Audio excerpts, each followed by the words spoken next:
చూడండి అమ్మా, ఈరోజు మనం మ్యాథ్స్ క్లాస్లో ascending order and descending order అంటే ఏంటో తెలుసుకుందాం.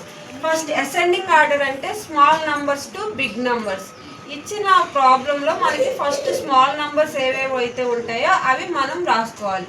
ఫస్ట్ ఇక్కడ సింగిల్ డిజిట్ ఇచ్చారు కదా, వాటిల్లో స్మాల్ 1 ఉంది, నెక్స్ట్ 3, 4, 5, 6, నెక్స్ట్ అలాగే 2 డిజిట్స్ ఇచ్చినప్పుడు మనం ఎలా చూసుకోవాలంటే ఫస్ట్ డిజిట్స్ ఏ నెంబర్ అయితే స్మాల్ ఉందో ఫస్ట్ అది చెక్ చేసుకుంటూ రాసుకోవాలి. ఫస్ట్ డిజిట్ సింగిల్ ఎక్కడ ఉంది? 1, 0, 10. 1 ఉంది కదా, 10. నెక్స్ట్ 2 లేదు, 3 ఉంది, 36. నెక్స్ట్ 4, 42. 5తో 51. నెక్స్ట్ 6తో 67. ఇలాగే మీరు ఒక ప్రాబ్లం ట్రై చేయండి అమ్మా.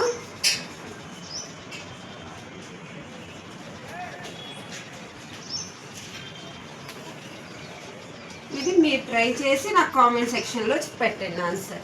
Next descending order. Descending order అంటే ఏంటంటే big numbers to small numbers. First ఇచ్చిన ప్రాబ్లంలో బిగ్ నెంబర్స్ ఏవైతే ఉన్నాయో అవి స్టార్టింగ్లో రాసుకోవాలి. ఇక్కడ ఉన్న ప్రాబ్లంలో చూడండి అమ్మ, బిగ్ నెంబర్ ఏముంది? 9. ఆఫ్టర్ 8, 7, 3, 2. నెక్స్ట్ అలాగే 2 డిజిట్స్ ఇచ్చినప్పుడు ఏం చూసుకోవాలంటే ఫస్ట్ డిజిట్ ఏదైతే ఉందో అది బిగ్ నెంబర్ ఎక్కడ ఉందో చూసుకోవాలి. ఫస్ట్ మనకు ఉన్న ప్రాబ్లంలో బిగ్ నెంబర్ ఎక్కడుందమ్మా? 8తో ఉంది కదా. ఫస్ట్ 8, 9, 89. నెక్స్ట్ 7, 72. నెక్స్ట్ 6 లేదు కదా, 5తో ఉంది, 53. 4, 3 లేదు, next 26. After 11. This is the descending order. దీనిలో కూడా ఒక ఎగ్జాంపుల్ నేను ఇస్తాను, మీరు ట్రై చేయండి.